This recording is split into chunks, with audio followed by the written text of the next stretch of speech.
Everybody? James Zhang here. Welcome to the Kingdom Builders podcast. I'm here with a good friend, Danson Tran. Danson, how are you, man? Hey, James. I'm so glad and so happy to be on this podcast with you so I can share all my experience, all my stories with everyone. Hopefully, it's going to be a fun experience for everyone on here. It absolutely will. So, welcome. If you're brand new to the Kingdom Builders podcast, you're going to want to share this, like this, subscribe to this, and everything, because this is a podcast aiming to provide biblical business strategy, practical wisdom, and success tips for the faith based entrepreneur so that we can help you to expand your influence, to be able to empower your impact, and also to be able to ultimately elevate God's kingdom. So we're excited today, and I want to introduce you to Danson Tran. Danson has a fascinating story. Not only is he an immigrant from Vietnam at the young age of 18, he literally came here not being able to communicate English, but his story is riddled with a lot of lessons. You're going to want to take a lot of notes on this one. Danson is only 29 now. Now he's a successful real estate investor. Now he's actually one of the chairs in his real estate community as well too in Dallas Fort Worth. But in between, there's been a lot of lessons. We're going to dive into that. We're talking about someone that developed his first business only after a couple years of coming to the United States. Had his first Verizon business at age of 21, which sounds successful, but there's more to that story as well too. He's also been through multiple different jobs, multiple different opportunities, eventually getting to real estate investing. We're going to talk all throughout about leadership and communication and sales and marketing. And if you've been interested about things like short form content, social media marketing, and how faith plays a role in all of this. So we're going to let this conversation ride and everything. But Danson, welcome. How you feeling, man? Yeah, doing great. I'm so glad to be on here with you. And thank you for inviting me onto the podcast so I can share with everyone what I know and my experience. Absolutely. It's good to be an honor. And as we're putting this podcast together, Danton, the reason I wanted to bring you on is number one, the way you show up is just so different. If you're not following Danton, you're going to want to watch him because you're going to learn just by watching how he is, regard whether you're in real estate or not. The way that he shows up with his energy, his enthusiasm, his content is just so powerful. But also, I love because I don't think when we think about the faith-based entrepreneur, to be honest, the part, and especially in America, right, doing this podcast, I think there's an aspect of the immigrant story that's really not talked about. You don't really think, especially from the Asian background. Right, I'm Chinese, I know you're True. Yes. Vietnamese, right? And we just celebrated Lunar New Year, so happy Lunar New Year to anyone that celebrates as Yes, well. happy Lunar New Year. It's fun, maybe if you guys like this, maybe we'll give you some red envelopes or something. So, Oh, that but sounds fun. yeah, but Danson, it's when it comes to topics of faith and the Asian community, it's really not too common. You were telling me Hmm. that in the Vietnam community, maybe 80% are Buddhist, 20% is Catholic, Christian, and I know we're going to dive into that. But Yes. I want to ask you first, Danson, for those of us that don't know your story, tell us about your journey from Vietnam to here and just how that whole process was. Who's Danson? Where'd you come from? So I actually immigrate here from Vietnam when I was 18. So, Wow. I just graduate and my parents just be like, "Hey, let's just go to America. We got all the paperwork ready. Mm, We gotta move everyone to America. It's just for like a better future. Because you know how mm, Asian people be like, yeah, we always want like a better future. Something is better for our kids. yeah. And they always gonna be like, oh, you gotta be a doctor, you're gonna be this and that. So they apply that pressure on my back, be like, hey, you gotta be an engineer, you gotta be a doctor, blah blah. So and my parents they actually do have like a business they in Mm, Vietnam. So for mm, me, I was like, oh my god, I gotta live up with my expectation, like with my parents' expectation, yeah. and like gotta do something about my life, gotta be like successful here and there. So it Totally. was a lot of pressure. Wow. And but I came here not knowing any English, and I gotta help everyone out, Wow. my parents, my family, and I went straight to college, not knowing any Wow. English. Gotta Really? ask all my like I just came straight to the counselor office and be Mm, like, is there any Vietnamese in here that can help me translating? Because I yeah. didn't know anything. Yeah. Wow. went straight to college, tried to study here and there. And I'm gonna be honest, when I was 21, Mm, I was about to like continue my education and everything, but I was 21. I had the opportunity to open my own T-Mobile store, wow. inside a supermarket. How'd it, that it was a start? some small one. Come on, like it Yeah. was a small one. It's not as people think. Oh yeah, it's like entire T-Mobile store right at the corner lot or whatever. It's not like that. It's just a small store. I think 400 square feet. Wow. Which It's, is it's huge. not too big. Let Yeah. me pause you here already. I mean, so you're hearing right now someone that came in with no English to not only just a new country. It's one thing to live in a country. It's another to go to school in a language that you don't understand. And it's a whole other thing to start up your own business at 21, regardless of how big or small it is. Anything is big. When you're 21, I'm just thinking when I was 21 years old, I was just trying to get through school and figure out life and stuff, right? But here you are running your own business. So, was starting a business, was that something that you always wanted to do? Because you brought up, our parents, I get it. My parents are scientists. They Yes. always want you to be a Oh doctor. God, yeah. They have very good background. Yeah. Yeah. So for you, did you always want to start up a business or did you just happen to have that opportunity? How did that happen? I will be honest. I'm not gonna, like BS around or anything. I was just thinking, okay, it's just another job, but Mm, maybe I will be my own boss, so I don't mm, really have to listen to all the yelling and everything.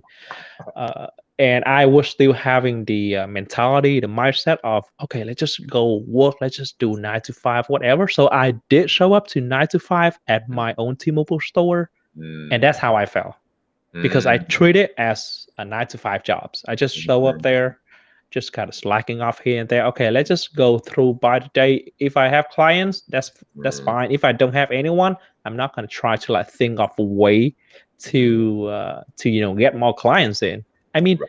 I open it originally just to help out the Viet community because Gotcha. back in 2000, let me see, 14, Yeah. 15, not a lot of Asian around here can speak English perfectly, except for their kids, the second generation. So Yeah. all the old people or the first generation, they still struggling here and there, especially Yeah. with phone bills, especially with getting the new Mm, iPhones. They don't know mhm. anything about it. So I just want to help them out. Yep. But things don't really turn out like how I expected it. I mean, it was my fault. I cannot blame anybody else. I was just Mm, lacking off. I don't really treat it as how a business owner should be.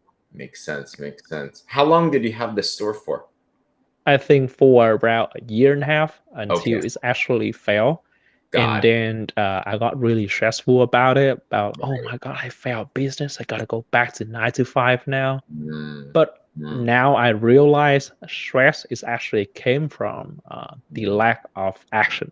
mm, So when you feel stressful about something, it's mhm, most of the time it's gonna be because it's either out of your control mm. or it's gonna be either of lack of action.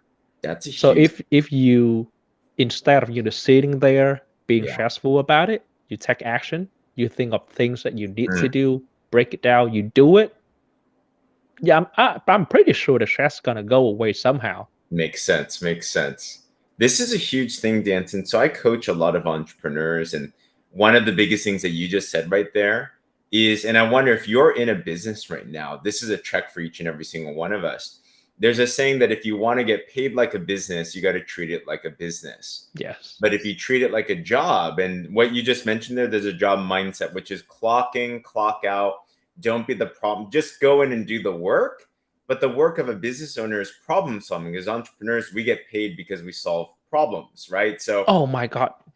Yeah, I do understand that. Yes. The yeah, bigger problem you can solve, the more money you make. exactly. That's how Exactly. Elon Musk makes so much money because he Right? solved the car problem, the car Yes. industry problem.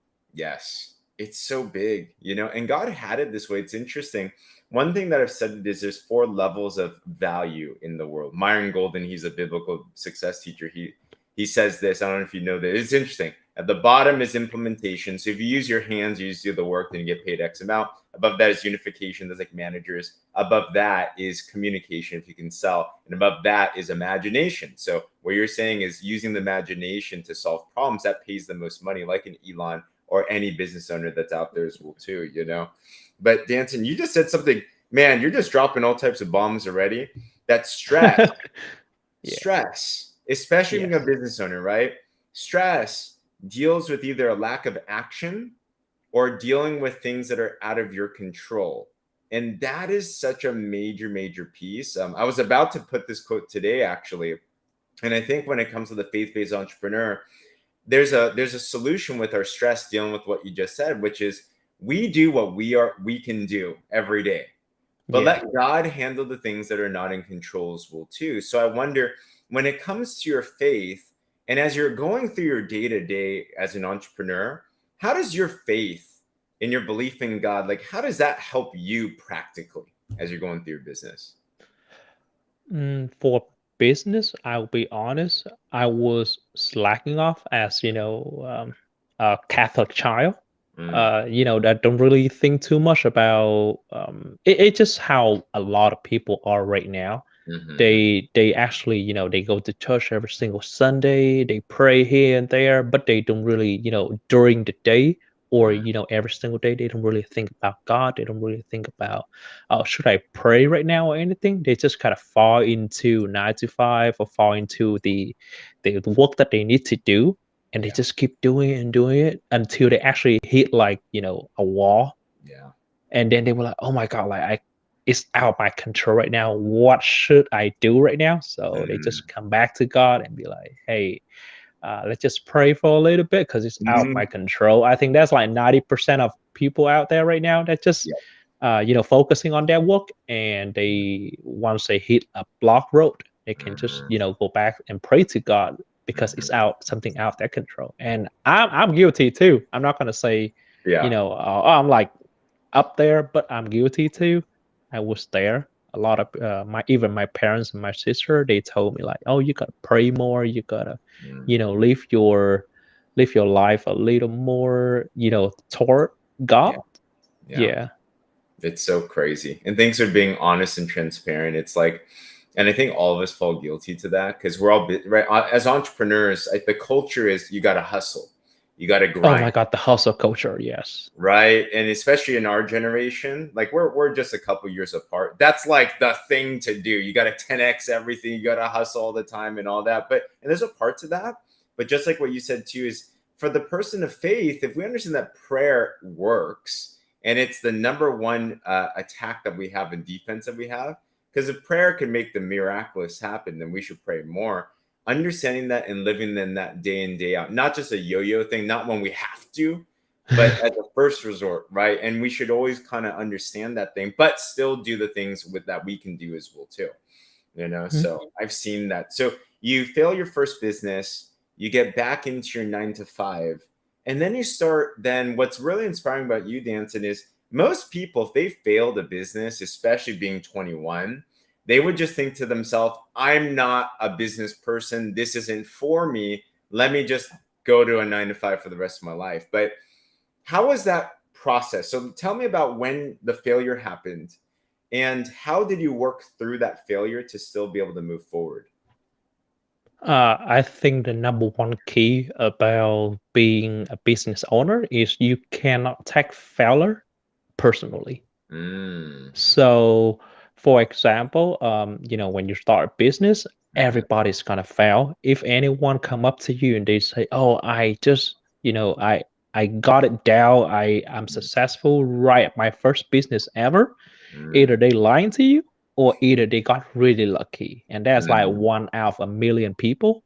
And to mm. be honest, I think 80-90% of all the business out there actually fail. Yeah, If you look around us, Toys R Us fail, true. Sears, I mean, they were like big corporate. Yeah. And right now, all the crypto company, Yep. Genesis, Gemini, or whatever, Mm, a lot of them fail too. So it's not just regular business owner, corporate people, they actually fail too. true. And you cannot take failure personally. You Mm, gotta, okay, accept it. I fail, but what could have I done better if mm, I can, came back to time? If I were in that back position, what could I have done better to yeah. improve my business and learn from it? Yeah. That's a huge thing. Failure is not final. Failure there's an acronym FAIL I like, which is first attempt in learning. Oh And yeah. right, the goal of the failure is the learning lesson, because you extracted that big learning lesson. Oh, it's because I didn't treat this like my business that it didn't get paid like a business, and you realize that as you move forward as well too. So okay, you get back into the 9 to 5. Were you at that point already thinking that you would get into business or investing or something, or at that point were you just like, no, I'm just gonna work now? Like, where was your mindset at when you got back into the 9 to 5? When I got back to 9 to 5, honestly, just kind of live day by day. Don't really care much about business, but I just thought to myself, if an opportunity just came by, I will grab it for Mm, somehow. But I completely just forgot about my goals, forgot mhm. about how I want my life to be, forgot how to improve myself as a person. Just Yeah. kind of just floating around Yeah. and people call it like be an NPC, Uh-huh. like just like how you Non-playable play character for games. those that don't know Yeah, it's just gaming. like be an NPC, follow the storyline. Oh, this is my place, my job right now. Just gotta Mm, follow it. If the job don't really make me happy, I'll just go ahead and get another job. right. Until I noticed something. I think I was browsing Facebook or browsing Instagram, and I saw some people talk about like 90% of all the rich, wealthy people, they all have something related with real estate. So I was Mm, like, okay, real estate, that's kind of new to me. Like like, because I never invest in real estate before, and I never do anything related to real estate. Maybe I mm, do sell some shutters, windows yeah. here and there, and I saw some people with like very very big houses, Yeah. beautiful cars, and let me see. I do remember one time I was doing a windows for my client. Came to the house, it was like two-story, and Mm, the house was like a mansion. No, it's not even a mansion. It's like a castle. $1.2 mm, million back in 2017, 16. That mhm. was huge. Probably $2-3 million right now. Yeah. And I saw a Lamborghini. I mean, a Mhm, Lambo right mhm. there with my name on it. Like I was like, wait, Really? like I'm not BSing anyone. I saw a Lambo with my name on it. And I was like, wait, why does he have a Lambo with my Yeah. name on it? I took a picture, posted online. A lot of people said, oh my god, you bought a Lambo, blah blah. And I do know, it's just Right. someone else. Right. And I asked the owner, it's actually his last name. He put his Ah, last name on the Lambo. And I was like, oh my god, like I want a lifestyle like this. I don't want to just, go 9 to 5.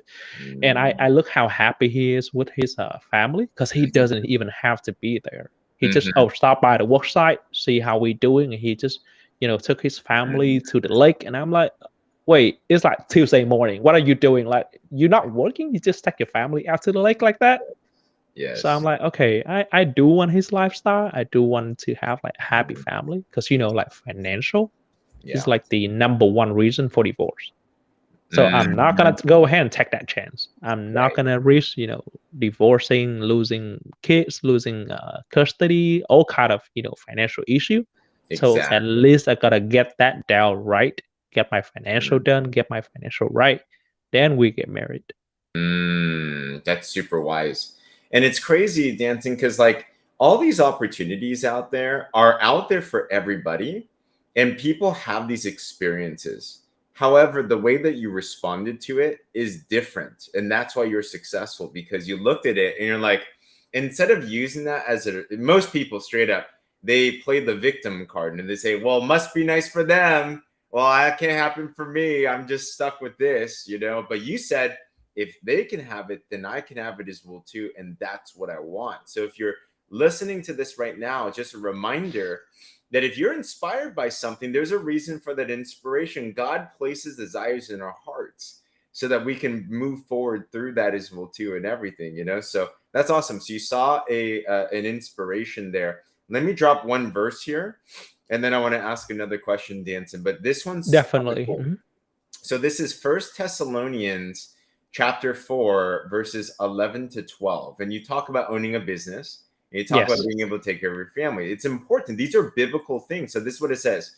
So to make it your ambition to lead a quiet life and attend to your own business, and work with your hands just as we commanded you, so that you will behave properly towards outsiders and not be in any need. So it literally says in the Bible that we're to build our own business so we can create our own wealth, so we don't have to rely on other people and take care of our family. That's a biblical thing. There's nothing wrong about that, you know? So Oh, I support it 100%. yeah. And I hear that's what you're doing, Danson. So you get inspired. So how did you get into real estate then? From nothing. How did you start getting into real estate? Okay, so let me see. So when I saw, like come back to the Lamborghini story, Yeah. I posted it. A lot of people say how nice that was, and I gotta be honest with people online on my Facebook. Oh, it's a client's car, it's not my Yeah. car. Yeah. But people do, I do love how it sounds, how it looks, and everything. Yeah. And I went home, I kind of researched around the internet, and I saw that 90% of people, the wealthy ones, they Mm-hmm. own real estate. So I was like, okay, so real estate. I asked around. I used to work for an insurance company before, and I do work with a lot of realtors and Mm-hmm. loan officer because when they buy houses, they gotta buy insurance with it. Yeah. So I talked to a couple of them, and I realized, okay, there are three people that that are in charge of almost every real estate transaction. It's a realtor, loan officer, and then the title company, which is like the escrow officer. So I was thinking, I asked around all my friends which one is going to be the best. Either it's going to be a realtor, loan officer, anything like that. And everyone was like, oh, be a realtor, you gotta go sell houses. But I was like, my car is pretty trash back then, so I was like, I cannot really drive around and be a Yeah. realtor all the time. Yeah. And all the gas money and everything, like Yeah. it adds up. Like what happened if for 2-3 months and I don't sell any houses, what is Yeah. gonna happen? Yeah. And escrow officer, I mean, I'm never really interested in that, because for me, I feel like I'm not gonna learn a lot being an Right. escrow officer. So I was like, okay, let's maybe join the loan program, or like the lending site, the lending field. Mm-hmm. And I applied to be a loan processor for a local company. Yeah, so I went in there. I actually got accepted as like the one of the first guy in the entire. It was a new business. It was a new company, so they accepted me.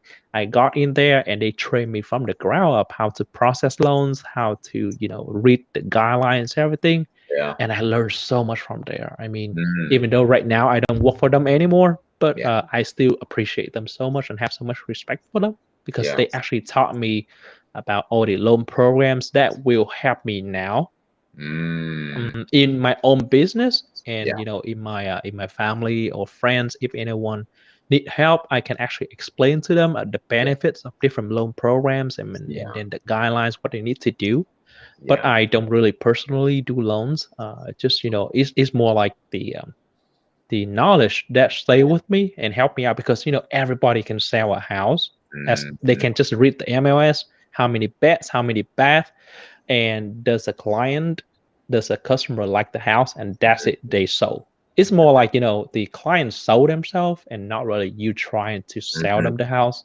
If they don't like it, there's no way they're gonna get the house. Yeah. Makes But sense. for a loan, I just get the knowledge in how to lend out, how to leverage my money, and then I learn how to do credit cards lending. Yeah. Not lending, it's more like credit cards debt, Gotcha. and Gotcha. if you can utilize it, it's going to be good debts instead of bad debts. Okay. So you went there and you got your experience. And here's a big principle here. What I'm hearing from you is you knew your dream, you accepted it, and then you started to realize you started to go to where you could grow. You started to go to the places that you could learn towards your dream. So you weren't just in the loan processing office just for a job. You went there because you wanted to learn, and then you learned that. So I guess from there, when was the first time you actually became an investor then? Because now you're doing real estate investing at 29 years old. Most people don't even buy a house by 29, and yet here you're Yes. investing. So how did that start? So it started, I think, around 2 years ago. Mm, So I actually bought it as I bought an actual home as my primary home, mm, living there, and then I actually later on I moved out, because the guideline literally would say that you can buy as a primary home, and live there for 1 year, and then you can move out and get another primary home, which is bigger than your old house, and then you can rent out the old one. Yeah. So I do that exactly the same, and then I rent out my old one, furnish it, put it on Airbnb, make a bit of profit here and there, and of course gotta run some numbers, gotta do some renovation, making sure, okay, if for example, if I fail my Airbnb business, if no one is booking my house for their vacation, Yeah. can I actually put this house for traditional rental and still make money from it? That is like number one key. You gotta have a backup plan whenever you do real estate. There's no just like I'm gonna all in everything in plan A. Like if it doesn't work out and I cannot rent it out for traditional and losing money from it, like it doesn't make sense. Right. I do see people that actually just go all out on it, but oh my god, Airbnb is easy money. Let's go ahead, invest in Airbnb, get a property, furnish it, post it Yeah. on on Airbnb, and hopefully someone will book it. That is more like you leave everything to fate. Yeah. It's like gambling. And yeah, it's like gambling, and I'm not a big fan of that. Maybe Yeah. if you upgrade your furniture, you just increase your chance of getting booked. But Airbnb is getting expensive right now. A lot of people are leaning toward hotel. Oh, wow. Airbnb is mostly just for people, family or Right. pets, or they have like special care and they cannot go to the hotel. Then they will use Airbnb.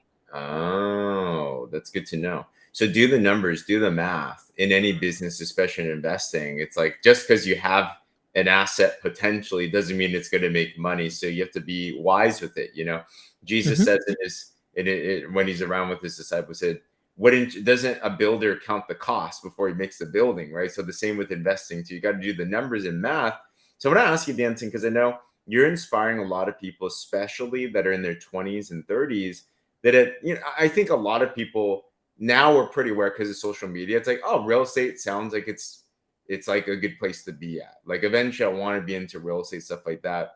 And what you said is your strategy was your first home, you bought it as a primary residence, you lived there for a year, and then you rented it out, used it to make some profit. For the first time home buyer, if they want to become an investor and they want to accumulate wealth, is that the same strategy? Like, what would you recommend for the first time home buyer that has wealth accumulation in mind? Like, what do you think are good strategies? Is it what you did, or? Yes, that is what I did. And for first time home buyer, I will highly recommend doing the same. And you gotta understand one thing is money don't really come easy and they do not come fast. So for example, there's no get rich quick scheme out there. Like you gotta put your work into it and you gotta be patient. So you can buy your first primary home using FHA program, or you can use conventional program, 3.5% down payments. So for example, like a $250,000-$300,000 house, you probably put down like 10 grand. It's not even 10 grand. And 10 grand for a lot of people, if you can save money well, I'm pretty sure you'll be able to do it, or borrow your family here and there. It's totally depends on your risk tolerance and how you want to do it. But buy it, leave it in there for a year, and then you can get another primary home and put that one up for rental, and make some extra money on it. Because right now, to be honest, everyone's paying rent $1,500 for a house or $2,000. All of that rent would just go straight to the drain and not going toward anything. Yeah. But don't get me wrong, renting versus like owning a house, it has pros and cons. I do know that owning a house, you have appreciation, you have a tax benefit, you have your own house, you can do whatever with it. But renting, on the other hand, the pros for it is you don't really have to commit it to something for 30 years. That's the reason why banks, they have to check your income and they have to check your financial status really carefully, your credit, because you are signing a piece of paper that's saying, I am committed to paying this house down in 30 years. Yeah. And for renting, it's not like that. Oh, I don't like this place. Okay, in a couple months, I'm gonna move out, move to another place. oh, the house got damaged, I can just call the landlord and fix it for me. I don't really have to care about anything else. So Mm, yeah, renting has its pros. But I mean, it is totally up to you and your financial status right now, yeah. and whatever fits you the best, go ahead and do it. I probably just do a video about like comparing renting versus owning Mm, a house. mhm. Yeah, that should be like a good idea, so people can just stick to it and be like, Yeah. oh yeah, this is my financial status right now. Maybe I should rent. Maybe Mm, can just hold on to buying a house for a little bit and maybe just rent. There's nothing wrong with rent, and right. you can use extra money to invest into something else and not just real estate. That makes sense. And I think the key that you're bringing up here, Danton, is regardless if you rent or buy, I've heard Mhm. similar things, right? There's so many different philosophies out there, but it ultimately depends on if you're looking to build wealth and looking at it as an investor, as a business owner, whether you rent or buy, that if you buy something and you live there, that doesn't make you money. I guess some Yeah, appreciate that is for me is a liability. It's not exactly. asset. Yep. Because what you did, Danton, is you bought and then you're like, no, I'm going to turn around. I'm going to rent this out. I'm going to make money from it. You could do Mhm. that whether you're buying something or you're renting. But the idea and the thought and the paradigm here is how do I use my money to make more money? That's what I'm hearing from you, regardless of the little details and the strategies Oh you yeah. have, right? So, Yes. um, on that, I'm curious as well, just your opinions now, being in the real estate investing scene. And now, so are you mainly, do you have a main strategy? For example, are you buying, flipping? Are you buying, renting? Are you buying, doing Airbnb? Does it depend? Like, do you have a general lane that you're going, a general direction? Right now, I focus a lot on getting property for cheap price through a Mm, wholesaler or off market properties, mm, and then renovate it and then rent it out. So ah, that is like and refinance it so you can get the cash out completely tax free.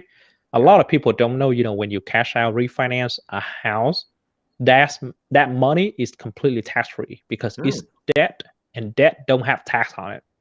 But uh, if you make, like active income, yeah. it comes with, tax bracket and everything. So you gotta pay tax on it.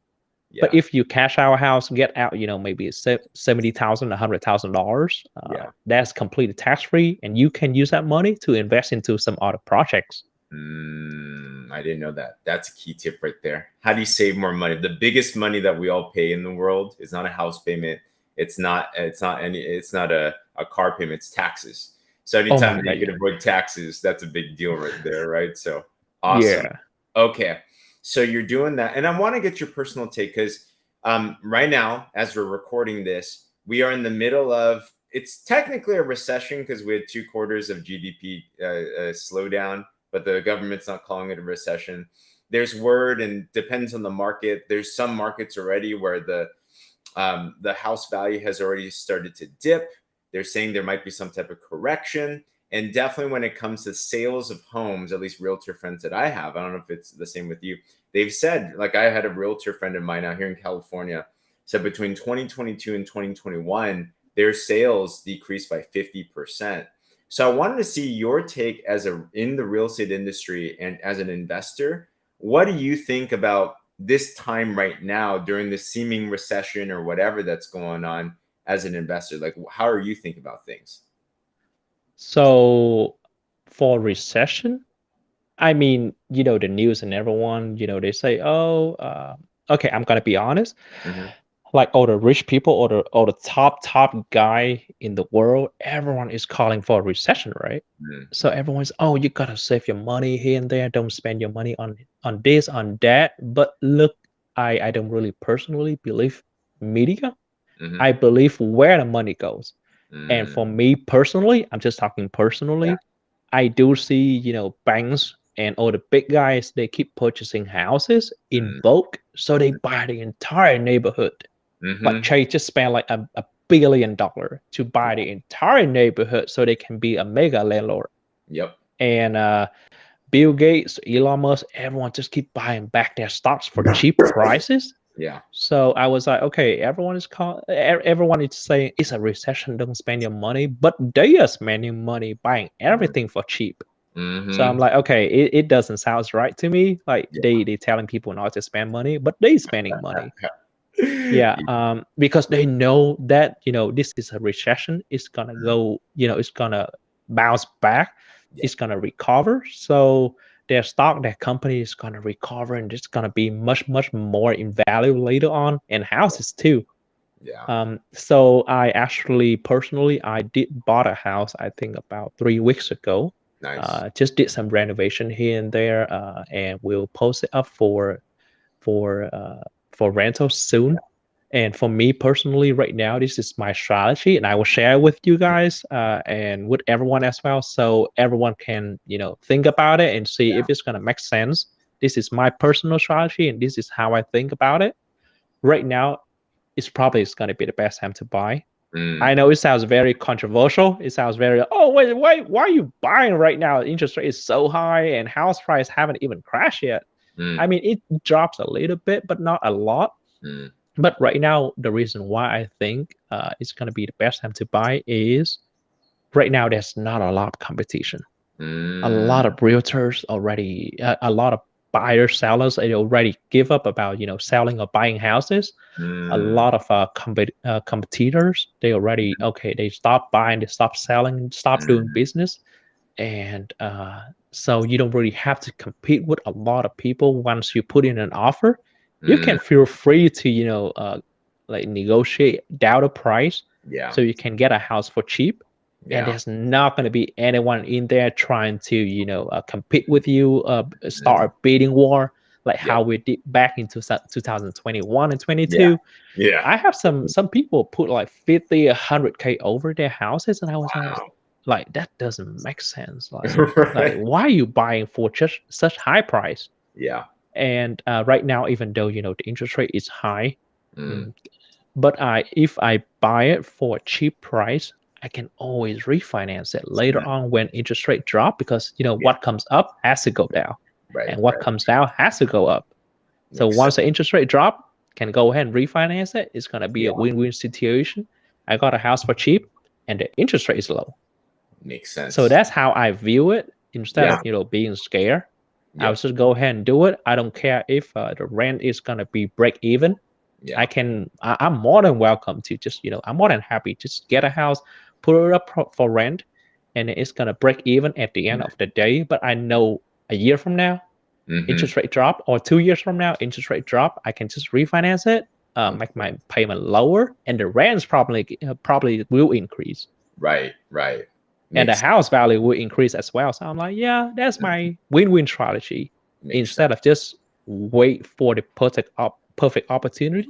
Mm, mm, So in one of my video, I do say one quote from my friend investor. So yeah. he said that it's not about timing the market; it's Mm, more about time in the market.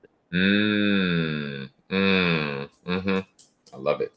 Not timing the market, it's your time in the market.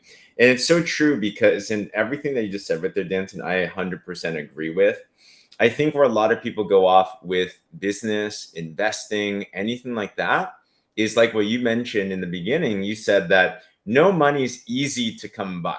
Like it's not there's no get rich quick scheme. Meaning there are principles in place, there are laws in place, but if you have the right perspective on things, you have a very what's impressive about you, Danton, being only 29 and getting into investing in business, is you have a long-term perspective, right? You're like, in the long run, this is where things are going to go. Interest rates will correct, prices will go up, rent will go up. Like, if you have that in mind, then it's a good investment. If most people, though, I think when they look at investing in business, we look at it for what we can get right now. Oh And my God, that's so true. I right? used to be like that. I'm not gonna say I Yeah. used to be like that. Yeah. How did that change for you? Once I actually changed my view Mm, about long-term goal when I'm gonna mm. be 35, 40, I Oh, have a lot of peace. To be honest, I'm not gonna stress oh, out about like, oh my God, like how do I make money tomorrow? How do I right, make money next month? It's right. more about things will fall into places, so Mm, I don't really have to worry about it. mhm, One of my friends said like, if things are out of your control, stop worrying about it, mm, because mm. it's already out of your control. There's nothing you can do. And Yes. if things are in your control and you still stress about it, take action. True, true. Guys, if you're not getting this, that's the one common thread. Control what you can control. Don't worry about the things that are not in your control. Timing's not in your control. The market's not in your control. A lot of things are not in your control. Just know God's got that in his hands. Like he'll figure that out and everything. But that's a huge thing there. Danson, I want to also cover as well too, because what's interesting, and I wonder how this plays into your strategy, is these days is in any business, I believe, as any person, they say that today's currency is attention. It's not information, it's attention. So money flows where attention goes, is what Grant Cardone says, I believe. And what I see about you is that you are branding yourself too. You are brand. If you haven't followed Danson stuff, his content is incredible. It is fun. It is in Vietnamese, so you do have to primarily be speaking Vietnamese. But even though I can't speak or understand Vietnamese, I like watching your stuff because high energy. I know there's high value that's in there, and you are giving value out there. Now, I'm curious because as me looking at you, I'm like, how does that relate with building content, building brand? How does that relate with being a real estate investor? Because your deals you find on your own, off market, stuff like that. But I guess, how do you see the importance of producing content now? Okay, so the importance of producing content is technically when I first started doing it, it's more like, okay, maybe I should do something to help out the Vietnamese community Mm, and not more like let's make a profit out of it. Because right now, to be honest, I don't really expect people to reach out to me and ask me like, hey, how do I invest with you? How do I, give you money here and there?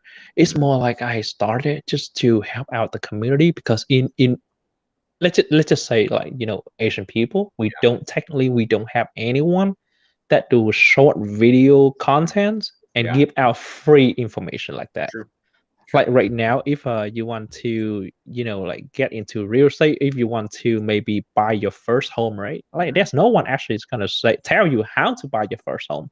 It's Mm-hmm, more like you have to call up a loan officer, talk to mm-hmm, them, and review all the documents here and there. Take you a couple of days. mm, And this this market right now and this world right now we live in, everyone got to be fast. Everything's got to be fast. Amazon 2 days delivery, same day delivery.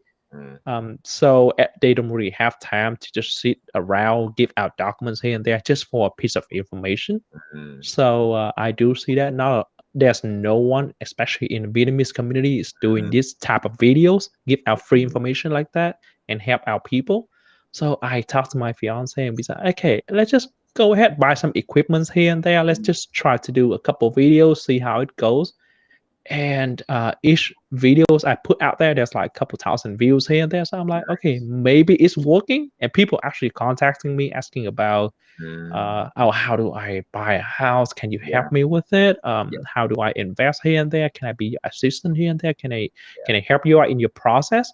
Mm, So it's more like exposure and right. networking. People Yep. say that your net worth is your network. True. So the more people that I can help, the more people I know. I feel happy about it personally when I help people. Like some Yeah. people just reach out to me and be like, "Oh, I actually rehabbing my first house right now as an investment. Do Wow. you have any recommendation?"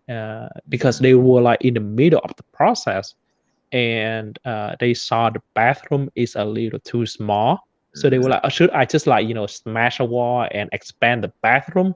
And I told them like, hey, that probably is not gonna increase your value in the home too much.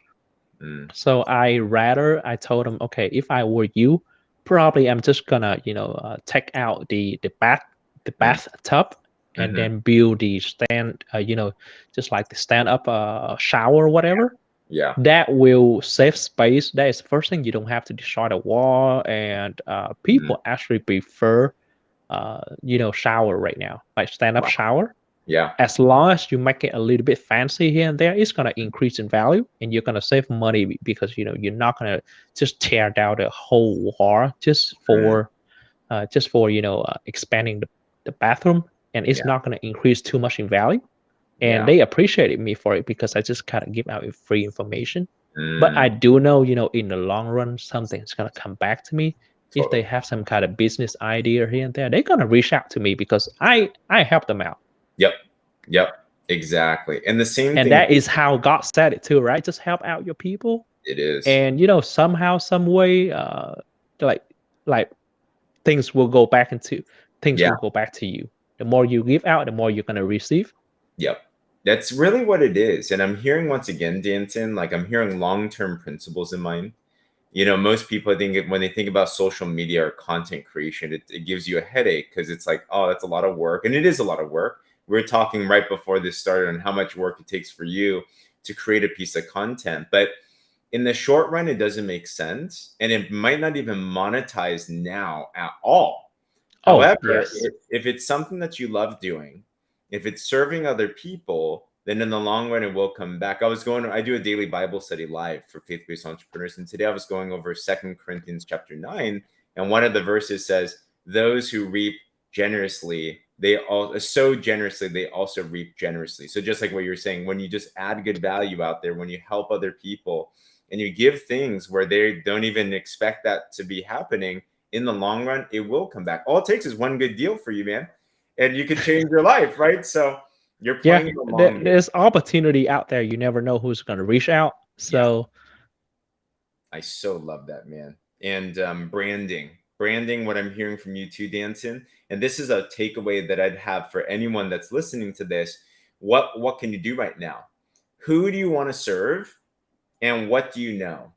Start producing content for that person because it's very obvious, Danson, since we talked about Verizon, I don't know if you made this connection or not, but it's very evident that you have a passion for helping out who you once were. The oh yes. uninformed Vietnamese immigrant that just doesn't know the other opportunities. And you're becoming that person, that go-to person for finance and real estate and all this type of advice, right? Everyone here listening, you're best equipped to serve the person you once were. You don't have to serve everyone, right? Danson's very specific. He's serving the Vietnamese community, and that's fine. That's great. But everyone here that's listening, you have someone that you can serve to, and you do know things that they don't know. Start helping that person, and you never know what's going to happen. So There's so many things that happened yeah. that I never expected it. I meet Mm, so many great people. I meet so mm, many opportunity here and there, and people yeah, just want to kind of help me out for free, and they never ask anything back. yeah, It's just a lot of things start happening, and yeah, I'm thankful for it. yeah. I'm blessed. I'm very blessed, And you're blessed because you're doing things the right way. and I do When things that not a lot of people willing to do. Exactly.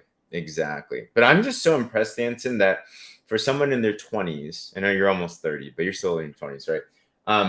That you have a mature, long-term viewpoint on how to take a look at things. And that's the biggest thing I'm taking from our conversation. Look at the long run, do the things that are good in the long run, and everything's gonna get figured out. So couple last quick questions, and then I'd love to have you do a message to everyone as well too, Danson. So curious, do you have a Yes. favorite Bible story or passage or verse or book or anything like that at all? Not personally right now. As I said before, I was slacking off, and I just start, going back to touch, just to Nice. touch just recently. Welcome back. Because it just, things happen here Yeah, and there. yeah, My business was like, going through a tough time. It was getting really stressful here and there. yeah. So I came to God, I pray, and somehow things work out. It Mm, just out of nowhere. I'm not gonna lie, to the point that I just went out of church and yeah. someone called me and be like, "Hey, I need your help with this," and they Wow. solved my problem like right away. I'm like, "There's no way." I just went out of church. There's no way someone just called me like that. So I'm like, okay, I think I need to get back. And I just went to church yesterday for New Year, Yeah. uh, for Lunar New Year, and Yeah. received one of the quotes saying, "I it was like my the it was a Bible quote saying, 'My son, I'm very proud of you,' something like that." Mm, And mm, I Google it, I search it up, and they the meaning of the quote, and it was saying, oh, I need to get my attention right. I Mm, need to get my prayer right. mm, So because everyone gotta live two life. yeah. So one is gonna be the physical life. So Mm, how we mhm, appear here and there, how we do business, how we make money. That's our physical life, and the other one is spiritual life. yeah. Because if you cannot feel peace inside, spiritually, you Hmm. cannot do anything. If you True. always feel chaos inside, you're gonna you're gonna express that chaos outside. That's Yeah. how I view people when Yeah. come on, like everyone knows it. If you see a Karen, always pissed Hmm. about herself, pissed about everyone else, she's gonna project that image outside True. and give everyone a hard time, treat everyone poorly. Yeah. So the spiritual life is not really there for Yeah. her. Yeah, Yeah. I'm just an example. Sorry if anyone's named Yes. Karen, but yeah, but that's how I view it. It's more like if you can find peace within Mm, yourself, if you try to take action what you can control and try not to take anything that you cannot control personally, I yeah. think you're gonna find great peace inside you, and you live your life spiritually, making sure you pray a lot, pray often. That will help a lot Yeah. because once you find peace, you're gonna be calm. Uh, you're gonna be decisive. You can make the right decision, especially when it comes to business and when it comes to making money and your future goal.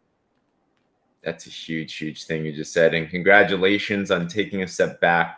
And it's normal, right? For Hmm. anybody that's faith-based, you have these, it depends on the season, right? No one's perfect. And what I like about you so much, Danton, you're so authentic, you're so vulnerable, so transparent about it. But God is always going to be, he's always open armed, you know? I think about, you talk about peace, and especially being an entrepreneur, especially during times like this, when there are more stresses, when there's a lot of racial tension, there's a lot of like political tension, there's a lot of economic tension, there's a lot of stuff. And just being an entrepreneur already is hard enough as is, you know? But going through that, you do need peace. And I think about Philippians 4:6-7. It says this: be anxious for nothing, but in everything by prayer and supplication with thanksgiving, let your request be known to God. And the peace of God, which surpasses all comprehension, will guard your hearts and your minds in Christ Jesus. That's literally what you just said. So Philippians chapter 4:6-7, we need that. And as an entrepreneur, I believe our faith is our number one rock, because then you can make your business deals and be calm about it. Then you can think in the long run, not the short run. Then you can apply everything that Danson's talking about here and just give and give and give without an expectation to receive, but just know that it's going to be given back, you know? So awesome. From there, do you have any favorite books that you recommend for us? Just books as a whole, Books. Let me see. So or podcasts or I audios, anyone? Yeah. I do have a book that I love it so much. It is gonna be financial book, so Mm-hmm. might be boring for a lot of people, but the book name is Tax Free Wealth. Tax free. So yeah, so the person who wrote the book, he actually filed Donald Trump's tax. Wow. So yeah, so he taught a lot about how Wow. to play around with tax because let's be Yeah. honest, school don't really teach people how to do taxes, No. especially for self-employed, for business owners. Mm, No one knows how to do taxes, and taxes probably is gonna be the like a lot of people will be shocked the first year they become an entrepreneur or like yeah. become a self-employed people a person. Mm, They're going to be shocked with the tax and the amount of tax they have to pay back. I yeah. do know some people went there. I mean, I gave out free video about tax, Mm, about real estate tax, the benefits of it. mm-hmm. But unfortunately, not a lot of people still know about it. They still don't know about it, so they might have to pay back a lot of tax to the IRS, and that tax would just completely go down the drain. Right. Right. Instead they can use that to buy more properties, to write off here and there. So and Yeah. there's only two things that I guarantee in America: death and tax. You True. know it. Ben Franklin. Absolutely. I think that's what he said. So I'm Yes. looking at this now. So Tax Free Wealth, is this by Tom Realwright? wheelwright? I believe so. Tax Got it. free It's wealth. associated with Rich Dad Poor Dad, right? With Robert Kiyosaki. Yes, yes. Yeah, I've seen his videos. His stuff is good. So, guys, if you want to learn how to write off taxes like Trump did, regardless of what you believe about Trump, very obvious he's smart with his money. So, tax-free wealth, you're going to want to look that up, and that's man, that can save a lot of money. Awesome. And last thing with this, Danson, I'd love for you to just leave our audience a message. So, for the person that's an entrepreneur now, for the person that's a person of faith, maybe for the person that's younger, even as maybe it's for the immigrant, whoever it is that you have in mind right now, like what's one last message that you'd love to be able to share with our audience as we conclude today? The number one, like the most important message I want to leave to the audience is take care of yourself physically, spiritually, and I guarantee you somehow, some way, there's always you will make the best decision for yourself, because you cannot, if you're not in your best shape, you cannot really make the best decision for yourself, for your future. True. So take care of yourself personally, physically, and spiritually, and I guarantee, like you will be able to make much better decision to help out with your future. Amen to that. Well said. Well, Danson, thanks so much for your time, man. You've contributed so greatly today. If you guys aren't following Danson, where's the best place for people to connect with you? Is your Facebook, or do you have Facebook is gonna be the best. Danson Tran. There's only one Danson Tran on there, and the only guy that is doing videos about real estate. So go ahead and follow me on that. Give out free advice, and I do have my phone number on my page as well. So if you want to reach me out, personally, you can always just send me a message on my phone number or on Facebook. I'm more than happy to help. You can tell, guys, if you watch this, listen to Danson, lots of nuggets from this young man. I mean, we're pretty much the same age, but I hope we're still young, But I'm getting old right now with all the gray hair and everything. Yes. I know what you mean. But like this, share this, subscribe to this as well too. Follow Danson on all platforms as well. And let me end this with a quick prayer for all of us, and then we'll end our time today. But dear Father, thank you so much for bringing Danson here today.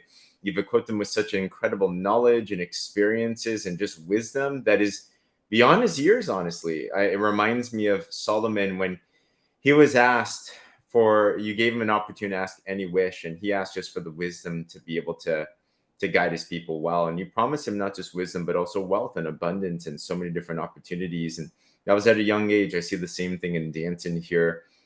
He has such a tremendous future ahead of him. He is impacting a community in the Vietnamese immigrants that need financial education, that need opportunities. I can see that leadership. It's so obvious. I just am also thankful that you're bringing him back to you, and you are making the parent that you're showing up in his life. I also pray for anyone that's listening to this, no matter how close or how far they are from you, that just like what Danson was sharing, is there's times when we're far and there's times that we can draw back. That is, ask that you can encourage them, nudge them, show powerfully in their life today. Just remind them that you are there, you're always stable, and no matter the time that we're in, you are the rock, you are the foundation, and miracles always happen when we come back to you and you welcome us with open arms. We're thankful for this time together. Let this message impact the right people at the right time. In Jesus' name we pray. Amen. Hey guys, thanks so much for this time. Danson, have an awesome day, man. Thank you, James. Thank you for having